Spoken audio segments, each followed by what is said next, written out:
Hellurei sinne Turun päätyyn. Minä olen Alicia ja mä olen täällä tänään teille esittelemässä meidän hienon toisen asteen pedapaketin.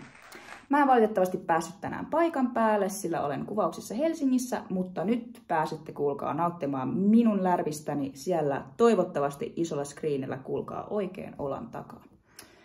Ja te olette ilmeisesti nyt päässeet käymään läpi meidän hienon PowerPoint-esityksen tässä kohtaa. Te olette vähän kuulleet, että mitä ajatuksia Addams Family on herättänyt meidän ryhmässä, miksi valittiin toinen aste ja mitä valintoja suhteessa ikäluokkaa meillä on ollut sekä mitä teemoja ollaan nostettu esille ja miksi.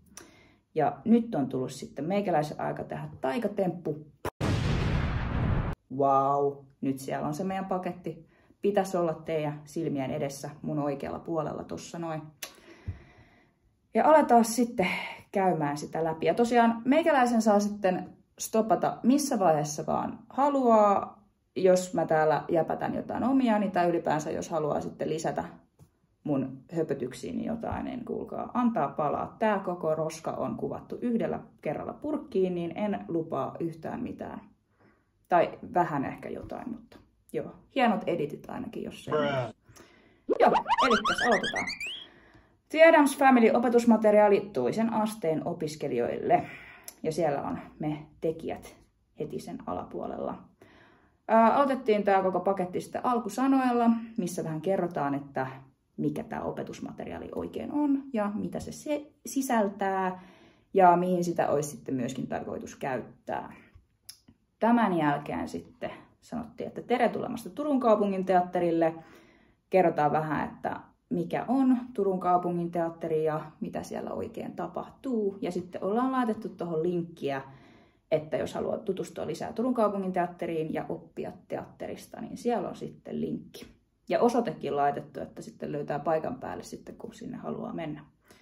Joo, tämän jälkeen me sitten esiteltiin vähän tätä musikaalia, The Addams Family, ja aloitettiin ihan sillä, että selitettiin, että mikä edes on musikaali, koska jotkut ei välttämättä ole koskaan nähnyt tai ovat nähneet, mutta eivät tienneet, että näytelmällä ja musikaalilla on jotain eroa, niin sitten se on selitetty tähän auki. Tämän jälkeen sitten kerrottiin, että no mikä on The Addams Family. Ja aloitettiin tästä, että tässä on pieni ote tuolta Turun kaupunginteatterin omilta sivuistoilta, että vähän tämmöistä teaseria, että mitä siinä tapahtuu siinä musikaalissa. Ja sitten täällä on ohjaajan pieni sana laitettu myöskin, jonka jälkeen sitten on esitelty vielä ihan ylipäätänsä tätä koko Addams-konseptia, että mistä se koko hommeli on syntynyt, koska koimme, että se on tärkeää, että kerrotaan myös taustoja. Tämän jälkeen meillä on tänne sitten listattu työryhmää, aika lailla koko työryhmä. Se on hyvä, että täällä on kaikki listattuna sitten, niin löytyy. Ja näytelmän esitysoikeudetkin on kirjoitettu. Sen jälkeen meiltä löytyy täältä muutama hassun hauska linkki. Löytyy esityksestä lisätietoa. Sitten täällä on myöskin hassun hauska The Addams Family hahmotesti, jonka me tehtiin sitten kaikki meidän ryhmän kanssa. Minä olin mummo. Toivottavasti en kuse alle, niin haha. Joo. Juu, ja jatketaan sitten eteenpäin, niin ei tarvitse hävetä sen enempää. Elikkä sitten meillä oli täällä vielä Turun kaupunginteatterin trailerilinkki ja päätettiin laittaa myös vielä tuohon Netflix-sarjaan trailerilinkki, jos jotakuta sattuu kiinnostamaan. Seuraavaksi meillä on täällä nämä ennakkotehtävät ja tähän alle on nyt alkuunsa kirjoitettu, että mitä varten nämä ennakkotehtävät ylipäätänsä edes ovat. Nämä meidän tehtävät on jaoteltu keskustelutehtäviin ja sitten ihan niin kuin fyysisiin tehtäviin. Ja noiden fyysisten tehtävien alle on vielä kirjoitettu, että kuinka paljon suunnilleen aikaa menee sitten tämän tehtävän toteuttamiseen. Eka tehtävä on nimeltään Teatterin eri ammatit ja tässä sitten keskustellaan ja tutustutaan teatterialan eri ammatteihin. Pohditaan opiskelijoiden kanssa, mitkä ammatit kiinnostaisi heitä tai mitä olisi heille mahdollisia urapolkuja.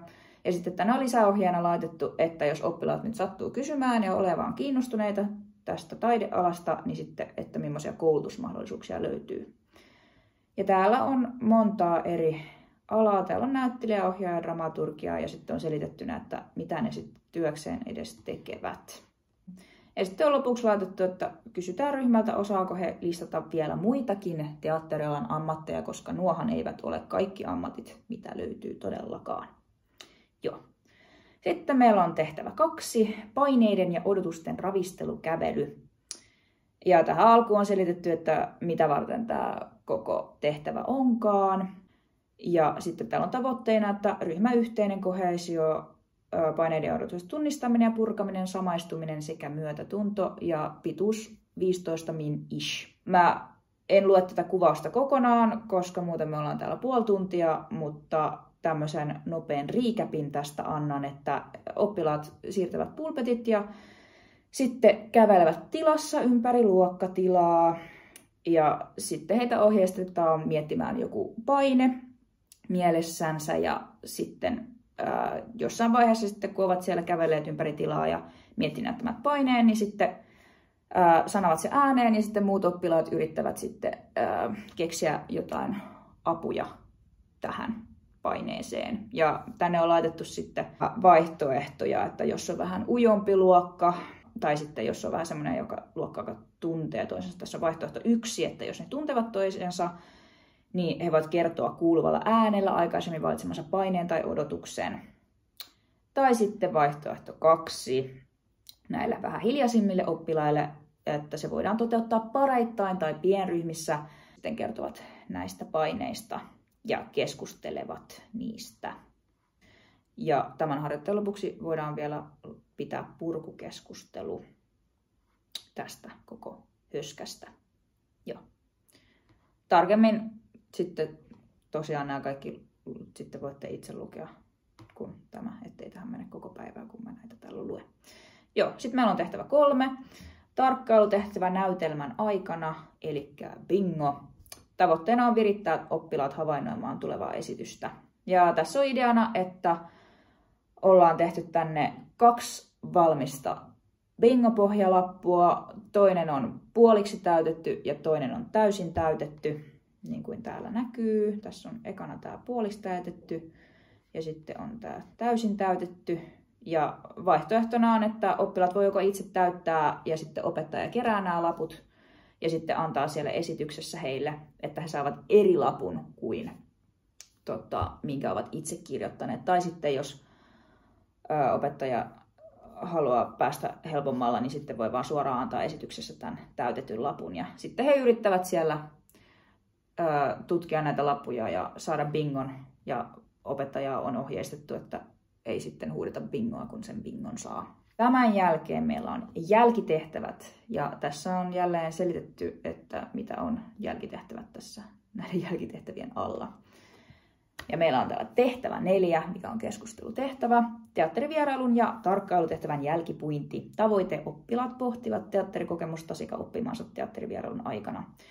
Kuvaus: oppilaat keskustelevat näkemästään, keskustelevat niistä bingolapuista ja sitten tässä on nätti lista apukysymyksiä sitten opettajalle.